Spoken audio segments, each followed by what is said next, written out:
আরে তোর অকাত কি আছে? হ্যাঁ, তোর অকাত কি আছে? সংসারের পেছনে 1 টাকা কোনদিন খরচা করেছিস?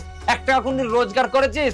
শোন, আমি আছি বলে না তোর দাম আছে, নাহলে তোর কোনো দাম নেই। এই কথাটা যেন মনে রাখবি। হ্যাঁ, তুমি একদম ঠিকই বলেছো। আমার কোনো দাম নেই, যত দাম তো তোমার। কি বললি তুই? তুই আমার সঙ্গে চুপা করিস? আজ তোকে দেখ, তোর নে নে এই নে এই নে। এবার থেকে যখনই তর্ক করবি না আমার সঙ্গে, তার আগে এই মাঠটাকে মনে রাখবি, বুঝতে পারলি তুই? যত সব বউকে এমন নির্যাতন করা ঠিক না। নির্যাতন করলে সংসারে শান্তি আসে না। বলছিলাম আমার চাটা